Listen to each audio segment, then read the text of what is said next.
बोलो श्री प्राणनाथ प्यारे की जय। वंदो सतगुरु चरण को, करुदनि प्रेम प्रणाम। अशुभ मंगल करण धनी देव चंद्र जी नाम। श्री प्राणनाथ निज मूलपति श्री महराज सुना। तेज कुंवर श्यामा जुगल को, पल पल करूं प्रणाम। धनी जी मारा पल पल करूं प्रणाम। बोलो श्री प्राणनाथ प्यारे की जय। चर्चा प्रारंभ होत हैं, सुनो साथ चित दई।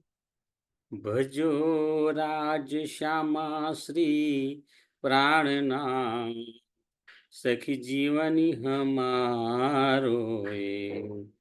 श्री महामत कहे साथ जी, बया चर्चा का वखत। अब तुम सुनियो चित दे, लाल आगे आए बैठे न तखत। लाल आगे आए बैठे न तखत। बोलो श्री प्राणनाथ प्यारे की जय। पूर्ण ब्रह्म सच्चिदानंद स्वरूप धाम श्री अक्षरातीत परमात्माની અસીમ કૃપાથી સદગુરુ મહારાજના અપાર આશીર્વાદથી આપણે શ્રી વિતક સાહેબની ચર્ચા કરી રહ્યા છીએ। એમાં શ્રીજી અત્યારે ક્યાં છે? શ્રીજી દીવ બંદરમાં છે ને દીવ બંદરમાં જયરામભાઈ કંસારાને ઘેર જાગણીનું કાર્ય કરી રહ્યા છે। અને દીવ બંદરમાં શ્રીજી 2 વર્ષ જાગણી કરશે। જો અહીંયા આગળ શું કે છે, દીવ બંદરમાં શ્રીજી જાગણી કરે છે તે દરમિયાન પ્રાગમલભાઈની જાગણી થાય છે। આ બહુ જ એક પછી એક સુંદર સાથના નામ પણ આપણે યાદ રાખવાના છે। પ્રાગમલભાઈની જાગણી થાય છે। હવે પ્રાગમલભાઈ એટલે ધનશ્રી દેવચંદ્રજી દ્વારા તેમણે તારતમ લીધો હતો, પણ ત્યાર પછી ક્યારેય જામનગર ગયા નથી અને બધું જ ભૂલી ગયા હતા। હવે શ્રીજી આવે છે અને એમના ઘરે શ્રીજી આવી અને જાગૃત કરે છે અને કહે છે કે સુંદર સાજી, આપણી અંદર આળસ ન હોવી જોઈએ। આળસને પ્રમાદ કહેવામાં આવે છે। આપણા પરમધામ સાથેના નિસ્બતના સંબંધનું ઘોર અપમાન છે। સુંદર સાજી, આપણે ખરેખર આપણને પોતાને પ્રામી માનીએ છીએ, પરમધામની આત્મા માનતા હોઈએ, પરમધામની બ્રહ્માંગના માનતા હોઈએ, તો એનો મતલબ એમ કે આપણો તો શાશ્વત સંબંધ છે રાજજી અને શ્યામાજીની। પરમધામનું અંદર જે આપણું નુરીતન છે ને, એ નુરીતન જે છે એ રાજજીનું સતન અને શ્યામાજીનું આનંદંગ એનાથી બનેલું છે। અને એને આપણે ભૂલી જઈએ તો કેટલું ઘોર અપમાન કહેવાય। આપણો મૂળ નિસ્બત પરમધામ છે, યુગલ સ્વરૂપ છે। નિસ્બતનું સાગર એટલે સુંદર સાથ પોતાની આત્માની ઓળખ કરીને પર આત્મના દર્શન કરે છે, એને નિસ્બતનો સાગર કહેવામાં આવે। આપણું શરીર છે, શરીરમાં જીવ છે, શરીર અને જીવ તો બધાનામાં જ હોય, પરંતુ આપણી અંદર વિશેષતા શું છે? જીવ ઉપર આત્મા છે, પરમધામની આત્મા, અને એ આત્માનો સંબંધ ક્યાં છે? તો પરમધામની અંદર જે પર આત્મ છે ને, નુરી સ્વરૂપ, એ પર આત્મ સાથે સંબંધ છે। અને પર આત્મનો સંબંધ કોની સાથે છે? યુગલ સ્વરૂપ સાથે। તો એ આખી શૃંખલા છે ને, એને નિસ્બતનો સંબંધ કહેવામાં આવે। પર આત્મના નુરી શૃંગાર સજીને યુગલ સ્વરૂપના ચરણોમાં સમર્પિત આપણે થવાનું છે. આપણે જો ધીરે ધીરે ચિતવણી કરીશું ને, ચિતવણીની અંદર આ જ કરવાનું છે. મૂળ મિલાવાનું ધ્યાન ધરવાનું, અને ત્યાં નૂરી સ્વરૂપ જે આપણું છે, જેને બ્રહ્માંડના કહેવામાં આવે છે, એ આપણું સ્વરૂપ છે. એના શણગાર સજીને ખૂબ જ પરમધામના ઈશ્કથી યુગલ સ્વરૂપને સાષ્ટાંગ દંડવત પ્રણામ કરવાના, સંપૂર્ણ સમર્પિત થવાનું, અને એનો આનંદ આપણને લેવાનો છે. શ્રીજી આ બધું જયરામભાઈ કંસારાને સમજાવે છે. શ્રીજી કહે છે કે એક વાર તમે સમર્પિત થઈ જાઓ, પછી હું બધું સંભાળી લઈશ.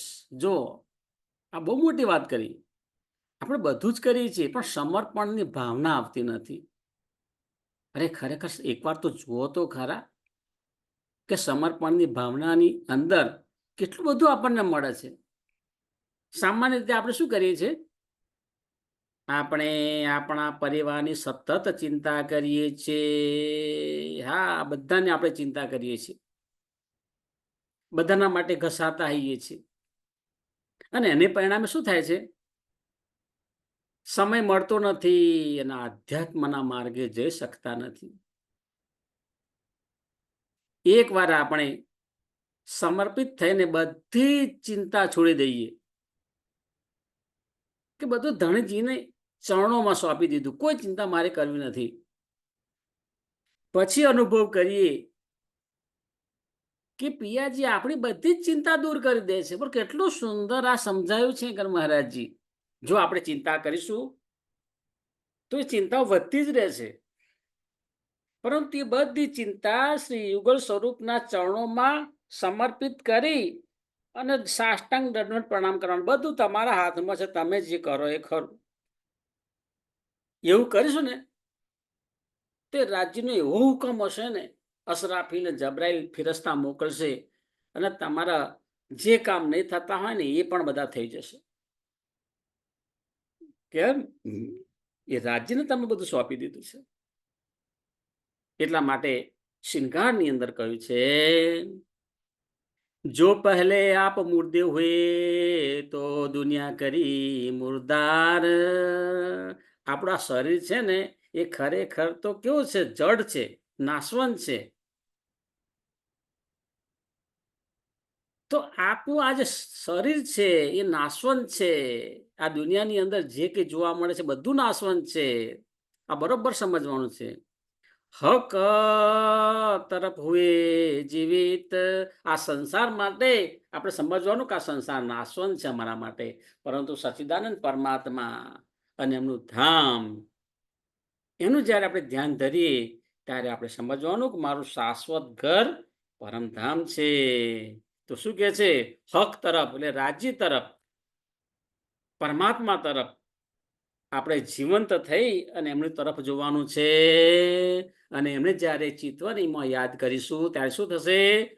ઉડ પહોંચે નૂર કે પાર. હા, આપણે સુરતાથી આપણે એ નૂરની પાર, અક્ષરની પાર, અક્ષરાતીત પરમધામની અંદર પહોંચીશું. સુંદર સાથજી, અહીં આગળ મહારાજજી જયરામભાઈ કંસારાને જે આધ્યાત્મિક જ્ઞાન આપે છે એના કેટલાક બિંદુઓ આપેલા છે કે પરમધામમાં આપણી પરાત્મ છે, અને પરાત્મની નૂરી નજર શ્રી રાજીના નૂરી નજરમાં પ્રવેશ કરીને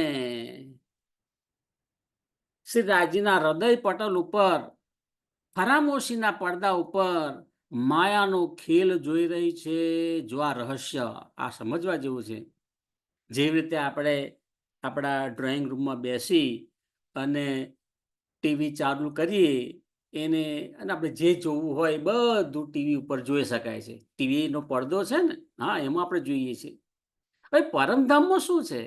તો પરમધામની અંદર આપણી પરાત્મ છે.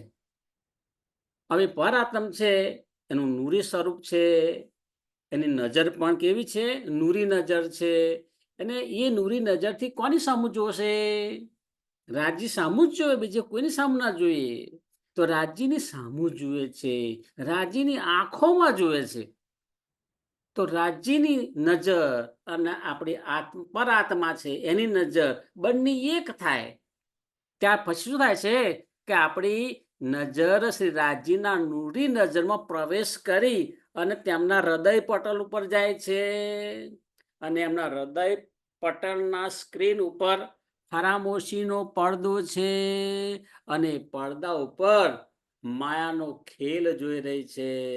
એટલે જો આ આત્મા અહીંયા આગળ જગતની અંદર જે કંઈ ખેલ કરે છે ને, એ બધું પરમધામની પારાતમ આ ફરામોશીના પડદા ઉપર જોઈ રહી છે. કેટલી સુંદર વાત અહીંયા આગળ સમજાય છે.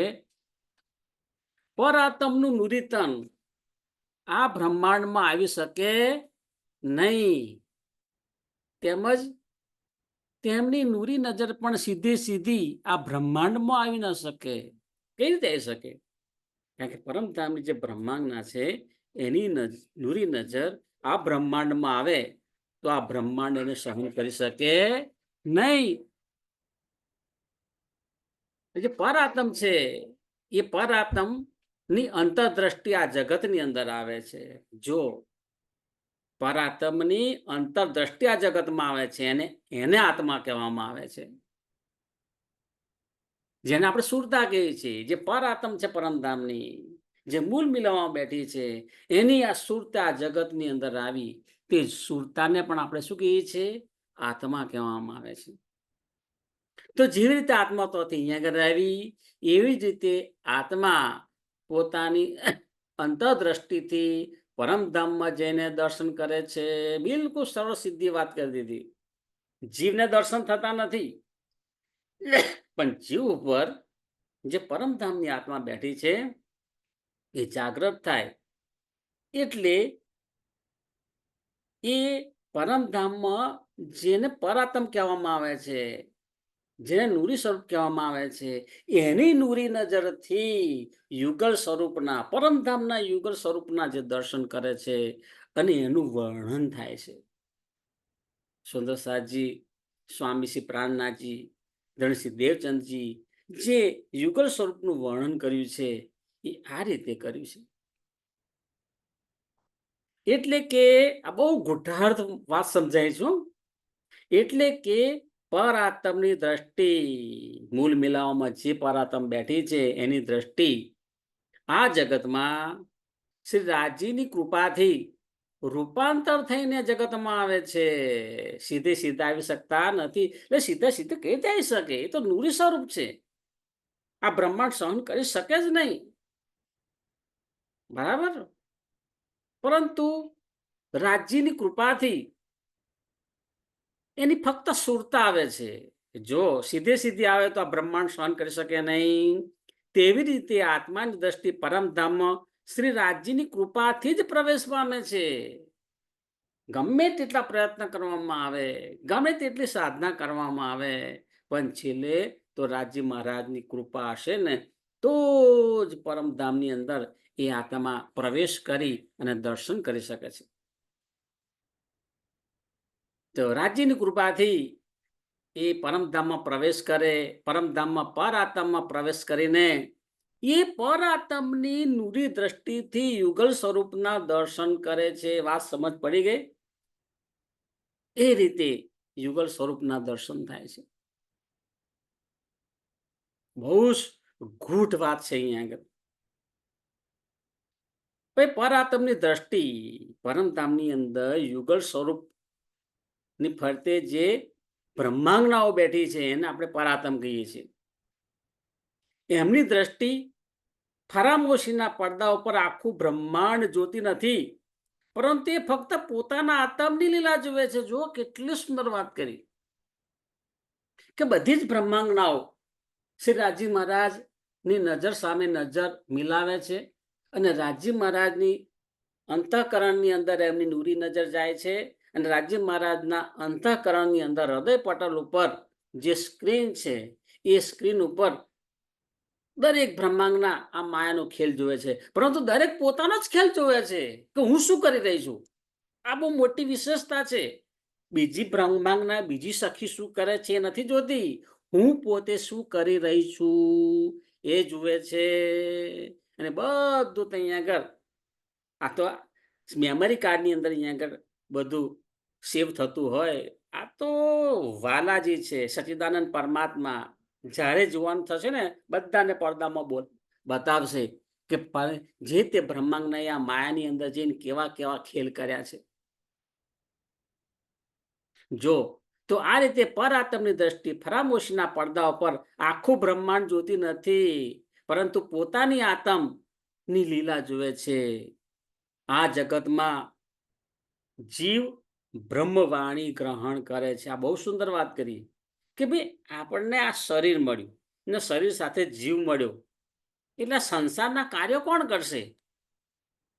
આ શરીર કરે છે, પણ શરીર કોના મારફતે થાય છે? જીવ મારફતે. સંસારની અંદર સુખ અને દુઃખનો અનુભવ કોણ કરે છે? જીવ અનુભવ કરે છે. એમાં બ્રહ્મવાણી અત્યારે આપણે સત્સંગ સાંભળી રહ્યા છે, તો સૌ પ્રથમ કોણ ગ્રહણ કરશે? તો આપણે જે કંઈક કર્ણેન્દ્રિય છે એના દ્વારા સાંભળે છે કોણ? જીવ સાંભળે છે. જીવ બ્રહ્મવાણી સહન કરે છે, સાંભળે છે, ગ્રહણ કરે છે, અને તેમાં અસરકારક ચોપાઈ આત્માને અસર કરે છે. ઘણું બધું આપણે સાંભળીએ, પણ કેટલીક બાબતો એટલી અસરકારક હોય છે, તો એ અસરકારક ચોપાઈ છે, અસરકારક વાત આવે જે આપણને હૃદયને હચ મચાવી નાખે, એવી જ્યારે બાબત આવે ને, તો એ જે ચોપાઈ છે એ આત્મા સુધી પહોંચે છે. આમ આત્મા દ્રષ્ટાભાવથી જગતને જુએ છે. આત્માને ખરેખર તો કોઈ લેવા દેવા જ નથી આ જગતની અંદર. જીવને જે કરવું હોય કરે, બરાબર. પણ એ આત્મા છે, જીવ પર બેસી અને બાલ્કનીમાં બેસીને આપણે બારીમાંથી કેવું બધું જોતા હોઈએ, બરાબર. એવી રીતે દ્રષ્ટાભાવથી આ જગતને જોઈ રહી છે આત્મા. અને પર આત્મ દ્રષ્ટાભાવથી આત્માના જુએ છે. મારી આત્મા ક્યાં છે, શું કરે છે, એ કોણ જોશે? પરમધામની જે પર આત્મ છે એ પણ દ્રષ્ટાભાવથી આત્માને જુએ છે. જો સુંદરસાજી આ કેવી લિંક અહીંયા સમજાવી છે. આ રીતે છે બધું મિકેનિઝમ, આ રીતે અહીંયા થઈ રહ્યું છે. આ ગૂઢ વાતો છે, બરાબર, મારફતનું જ્ઞાન છે એમ કહી શકાય. હવે એ કહે છે કે પરમધામની અંદર જે પડદાની વાત કરી, તો બે પ્રકારના પડદા છે. તો એક પડદો શું? તો એક ફરામોશીનો પડદો. તો ફરામોશીનો પડદો ક્યાં છે? તો હવે કહેવાનું કે પરમધામની અંદર શ્રી રાજી મહારાજ છે ને, એમના ધામ દિલમાં ફરામોશીનો પડદો છે. અને એ ફરામોશીના પડદા ઉપર બધી બ્રહ્માંગનાઓ માયાનો ખેલ જોઈ રહી છે. એટલે વાલાજીની સામું ધારીને જોઈ રહી છે. અને બીજો પડદો આ જગતમાં જે આત્માઓ આવી છે ને, એમના ધામ દિલ ઉપર નિંદનો પડદો છે. ભાઈ આ જગતમાં આવી અને પોતાના સ્વ સ્વરૂપને ભૂલી જવું, પોતાના મૂળ ધણીને ભૂલી જવું, પોતાના મૂળ ધામને ભૂલી જવું. કેમ? ભાઈ એની પર પડદો છે. નિંદનો પડદો કહી શકાય, અજ્ઞાનતાનો પડદો છે એમ કહી શકાય. તો એ જે પડદો છે એના અનેક નામ છે. અહીંયા આગળ મહારાજજી કે છે એવો નિંદનું આવરણ છે, અજ્ઞાનનું આવરણ છે. તો એ પડદાની બહાર આવીને પરમધામના ફરામોશીના પડદામાં પ્રવેશીને પર આત્મના ધામ દિલમાં પ્રવેશ કરે છે. ત્યારે તે પોતાના મૂળ સ્વરૂપને અને યુગલ સ્વરૂપના દર્શન કરે છે. વાહ વાહ, સુંદર સાજી અહીંયા શું કે છે કે ભાઈ આપણે આ બે પડદામાંથી પસાર થવાનું છે. પહેલો તો આપણે કહેશું કે આજે સત્સંગ ચર્ચા આપણે સાંભળીએ એનાથી શું ફાયદો થાય? તો કે આપણી ઉપર અજ્ઞાનતાનો પડદો છે ને એ દૂર થાય. એ અજ્ઞાનતાનો પડદો દૂર થયો અને સીધી આપણી સુરતા પહોંચી ગયા પરમધામની અંદર. પણ પરમધામની અંદર આપણું જે પર આત્મ છે, એ પર આત્મ પણ રાજી મહારાજ ની અંદર જે ફરામોશીનો પડદો છે ને, એમાં બધી માયાનો ખેલ જોઈ રહી છે. તો આપણે પરામોશીના પડદાને પણ ચીરીને બહાર આવવાનું છે અને જે પરમધામની બ્રહ્માંગનાઓ છે એમના ધામદિલમાં પ્રવેશ કરવાનો છે. જો કેટલી સુંદર વાત કરી કે અહીંની આત્મા કોઈ પણ રીતે પરમધામની અંદર જાય ને પરમધામની અંદર પોતાનું જે નૂરી સ્વરૂપ છે એની અંદર પ્રવેશ કરે અને એની અંદર પ્રવેશ કર્યા પછી એ જે પરમધામની બ્રહ્માંગના છે એની નૂરી નજરથી પરમધામમાં જે યુગલ સ્વરૂપ છે એ યુગલ સ્વરૂપના દર્શન કરી શકે છે અને આ સાચું દર્શન કહેવાય. આપણા જે પરમહંસ જે મહારાજ થયા એ બધા પરમહંસ મહારાજ પોતાની જે તપશ્ચર્યા કરીને અને સદગુરુ મહારાજની અસીમ કૃપાથી આ દર્શન એમણે પ્રાપ્ત કર્યા છે. શ્રી કૃષ્ણ તીર્થલીલામાં આપણે જોઈ ગયા કે વ્રજલીલા પછી જીવોને શ્રી રાજ્ય કૃપા કરી અને યોગ માયાના બ્રહ્માંડમાં સબલિકમાં અખંડ કરી દીધા. એ આવે છે તીર્થલીલાની અંદર કે વ્રજલીલા પણ અખંડ કરી છે અને રાસલીલાને પણ અખંડ કરી છે. અને એ અખંડ કોણ થયું છે? જીવો અખંડ થયા છે બધા. શ્રીજી એટલે કોણ? ધનશ્રી દેવચંદ્રજી, સ્વામી શ્રી પ્રાણનાથજી એના સ્વરૂપની આગળ વાત કરી છે. અહીંયા આગળ શ્રીજી એટલે સ્વામી શ્રી પ્રાણનાથજી. તેમનામાં શું છે? બાહ્ય દેખાવ તો આપણને મનુષ્યતન લાગે છે, પરંતુ તેમનામાં અક્ષરની આત્મા છે અને અક્ષરની આત્મા ઉપર સચ્ચિદાનંદ પરમાત્માની આવેશ શક્તિ છે. આ બે બાબતો પહેલામાં પહેલી આપણે યાદ રાખવાની. જો રાજ્યની આવેશ શક્તિ હોય ને ત્યાં અક્ષરની આત્મા હોય ને હોય જ, બરાબર. પણ જો અક્ષરની આત્મા હોય ત્યાં સચ્ચિદાનંદ પરમાત્માની આવેશ શક્તિ હોય પણ ખરી, ના પણ હોય. આ બરોબર સમજો. એનું સરળ ઉદાહરણ સમજીએ કે જે પ્રાઇમ મિનિસ્ટર છે એ ગુજરાતમાં આવે તો એ જ્યાં આવે તો એમની સાથે જે તે ગુજરાતના મુખ્યમંત્રી હોય ને હોય જ, બરાબર. પરંતુ મુખ્યમંત્રી ઘણી બધી જગ્યાએ જાય તો જો મુખ્યમંત્રી હોય તો પ્રધાનમંત્રી હોય જ એવું જરૂરી નથી. એ વાત એ સમજાવે છે કે સચ્ચિદાનંદ પરમાત્માની આવેશ શક્તિ જો છે તો અક્ષરની આત્મા હોય જ એમની સેવામાં. પણ અક્ષરની આત્માને તો ઘણા બધા કાર્યો કરવાના છે. એટલે અક્ષરની આત્મા જો હોય તો પરમાત્માની આવેશ શક્તિ હોય પણ ખરી અને ન પણ હોય. આ બહુ જ ઊંડી વાત છે જે આપણે સમજવાની છે. અહીંયા આગળ શ્રીજી પેદલ ચાલીને જાગણી લીલાનું કાર્ય કરે છે. બહુ ચાલ્યા છે ઘરે સ્વામીજી પ્રાણનાથજી, ચાલીને. અને એમનું શરીર એટલે કેવું નૂરી, પરમધામમાં નૂરી સ્વરૂપ છે, પરંતુ અહીંયા આગળ પણ આ આપણા જેવું શરીર નહીં, વિશિષ્ટ એમનું શરીર છે.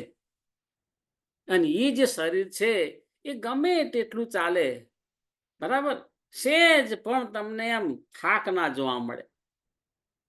ઉત્સાહથી ભરપૂર અને આનંદથી જે જાગણી લીલાનું કાર્ય કરે અને એમના સંપર્કમાં જે સુંદર સત આવે ને બહુ ઝડપથી જાગી જતા.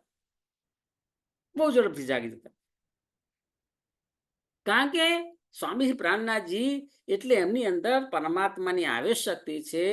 એ પરમાત્મા કે જેમના એક હુકમ માત્રથી તેમનું સત અંગ એટલે અક્ષર બ્રહ્મ અનંત બ્રહ્માંડનું નિર્માણ કરે અને લય કરી શકે છે.